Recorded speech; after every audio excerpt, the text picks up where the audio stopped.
نحمدہ و نصلی علی رسولہ الکریم 15 شعبان شب برات۔ شب فارسی میں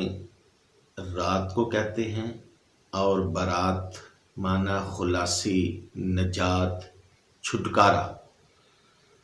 مطلب یہ ہے کہ اللہ رب العزت اس رات میں اپنے بندوں کو جہنم سے آزاد کرتے، یعنی بندوں کو معاف کرتے ہیں، معافی کا اعلان کرتے ہیں۔ تو ہمارے ذمہ ہے کہ ہم اللہ سے معافی مانگیں، توبہ کریں، استغفار کریں۔ تو یہ رات مبارک رات ہے، شب برات مبارک راتوں میں سے ہے، اور اس میں عبادت کرنا اور اللہ سے معافی مانگنا، اور پھر جو اگلا دن ہے اس میں روزہ رکھنا، یہ زیادہ سے زیادہ مستحب عمل ہے۔ سنت نہیں، نفل نہیں، فرض نہیں، واجب نہیں، مستحب ہو سکتا ہے، ثواب مل سکتا ہے، کیونکہ حضور پاک صلی اللہ علیہ وسلم نے اس رات کا کوئی خاص وظیفہ، کوئی خاص عمل نہیں بتلایا کہ یہ عمل کرو، یہ وظیفہ کرو، کوئی عمل خاص نہیں بتایا گیا، لیکن اس رات کی فضیلت بتائی ہے کہ حضور پاک صلی اللہ علیہ وسلم نے فرمایا کہ اللہ رب العزت بنو کلب کی بکریوں کے بالوں کے برابر لوگوں کو معاف کرتے ہیں، ان کو اللہ پاک جو ہے جہنم سے آزاد کرتے ہیں، یعنی بہت سارے لوگوں کی بخشش کا اعلان ہوتا ہے۔ اور احادیث کے اندر یہ بھی آتا ہے کہ 6 قسم کے ایسے لوگ ہیں جن کی اس رات کے اندر بھی بخشش نہیں، مغفرت نہیں، جب تک وہ توبہ نہ کرے۔ ان میں پہلا شخص وہ ہے جو شرک کرنے والا ہے، مشرک کی بخشش نہیں ہے۔ اور دوسرا وہ بندہ جو کینہ رکھتا ہے، دل کے اندر کینہ رکھنا، حسد، بغض، کینہ، یہ اللہ کو پسند نہیں، اس بندے کی بھی بخشش نہیں۔ اور تیسرا وہ بندہ جو والدین کا نافرمان ہے، اور چوتھا وہ بندہ جو قطع تعلقی کرنے والا، اور پانچواں انسان جو شراب کا عادی ہے، شراب نہیں چھوڑتا، شراب کے بغیر اس کا گزارا نہیں، جب تک یہ توبہ نہیں کرے گا، شراب نہیں چھوڑے گا، اس کی بھی معافی نہیں۔ اور چھٹا وہ شخص ہے جو اپنی ازار کو، اپنی شلوار کو ٹخنوں سے نیچے رکھتا ہے۔ تو اس لیے کم سے کم ہم ان باتوں کو دیکھیں کہ ہمارے اندر یہ باتیں پائی تو نہیں جا رہی۔ اگر کوئی شرک کرتا ہے تو وہ شرک سے توبہ کرے،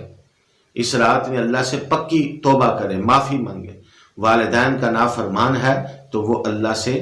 معافی مانگے، توبہ کرے۔ شراب کا عادی ہے تو وہ پکی توبہ کرے۔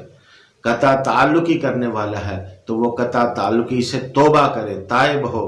اور شلوار ٹخنوں سے نیچے رکھنے والا ہے تو یہ بھی اللہ سے توبہ کرے، معافی مانگے، تاکہ اس رات کی برکات اسے نصیب ہوں، اس کی بخشش ہو سکے، مغفرت ہو سکے۔ باقی انفرادی عبادت جتنی ہو سکے ہم کریں، کم از کم عشاء کی نماز با جماعت پڑھیں اور فجر کی نماز با جماعت پڑھیں، کیونکہ حدیث پاک میں آتا ہے جو عشاء کی نماز با جماعت پڑھے آدھی رات ثواب میں لکھی جاتی، اور فجر با جماعت پڑھے تو باقی آدھی رات بھی ثواب میں لکھی جاتی۔ تو عشاء کی نماز با جماعت پڑھیں، اور پھر قرآن پاک کی تلاوت، استغفار، نوافل کچھ پڑھ لیں، اور اللہ سے دعا مانگیں اور سچی توبہ کریں، اللہ سے اپنا معاملہ درست کریں، اللہ سے سچی توبہ، کیونکہ حدیث میں آتا ہے التائب من الذنب کمن لا ذنب لہ، جس نے گناہ سے توبہ کی وہ ایسا ہے جیسے اس نے گناہ کیا ہی نہیں۔ اور دوسری روایت میں فرمایا من لازم الاستغفار جعل اللہ من کل ضیق مخرجا، جو کثرت سے استغفار کرے گا اللہ کی ذات ہر تنگی سے اس کو نکال دے۔ ومن کل ہم فرجا، اللہ اس کے غم، ٹینشنیں، پریشانیاں دور کر دے۔ وَرَزَقَهُ مِنْ حَيْثُ لَا يَحْتَسِبُ، روزی ایسی جگہ سے آئے گی کہ انسان کا وہم و گمان بھی نہیں ہوگا کہ مجھے کہاں سے مل رہا ہے۔ یہ ہے استغفار۔ تو یہ معافی کی رات ہے، اللہ پاک جو ہے نظر کرم کرتے ہیں، جو اس رات میں عبادت کرتا ہے، اللہ سے توبہ کرتا ہے، معافی مانگتا ہے، اللہ اس کو معاف فرما دیتے ہیں۔ تو اس رات کی خاص کوئی جو ہے عبادت جو ہے نہیں بتائی گئی۔ شب جو ہے برات کی عبادت کوئی خاص نہیں، شب قدر کی کوئی خاص عبادت نہیں، جو رمضان کے اندر شب قدر جس کو لیلۃ القدر کہتے ہیں، حضرت عائشہ صدیقہ رضی اللہ تعالیٰ عنہ جو رسول اللہ صلی اللہ علیہ وسلم کی زوجہ محترمہ ہیں، ام المومنین ہیں، پوچھتی ہیں یا رسول اللہ صلی اللہ علیہ وسلم اگر میں اس رات کو پالوں یعنی شب قدر کو پالوں تو اللہ سے کیا دعا کروں؟ تو رسول اللہ صلی اللہ علیہ وسلم نے یہ وظیفہ بتایا، یہ دعا بتلائی کہ یہ دعا پڑھنا کہ یا اللہ تو معاف کرنے والا ہے، اللہم انکا عفو تحب العفو فاعف عنی، یا اللہ تو معاف کرنے والا ہے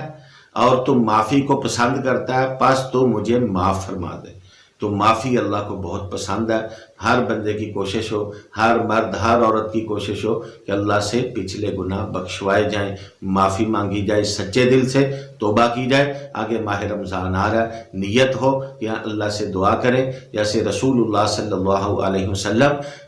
ماہ رجب شروع ہوتے ہی یہ دعا مانگنی شروع کر دیتے تھے، اللہم بارک لنا فی رجب و شعبان و بلغنا رمضان، اے اللہ ہمارے لیے رجب اور شعبان میں برکتیں اتار دے اور ہمیں رمضان تک پہنچا کہ ہمیں موقع ملے کہ ہم رمضان کے روزے رکھ سکیں، قرآن پاک کی تلاوت کر سکیں اور تراویح پڑھ سکیں، نیکیاں کر سکیں۔ تو اس لیے اللہ سے مانگتے رہنا چاہیے، کیونکہ اللہ کا اعلان ہے ادعونی استجب لکم، مجھ سے دعا کرو میں تمہاری دعا کو قبول کروں گا۔ تو عبادت جتنی آسانی کے ساتھ ہو سکے، کیونکہ نہ فرض ہے نہ واجب ہے، جتنی آسانی سے ہو سکے کی جائے، یہ نہ ہو پوری رات عبادت کریں، صبح فجر کی نماز رہ جائے یا جماعت رہ جائے تو نماز فرض ہے، فرض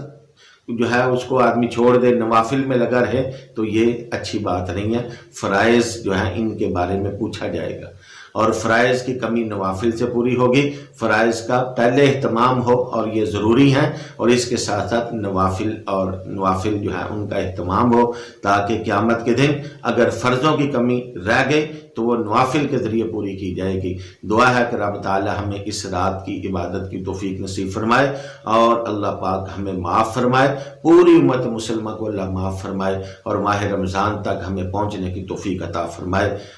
والسلام علیکم ورحمۃ اللہ۔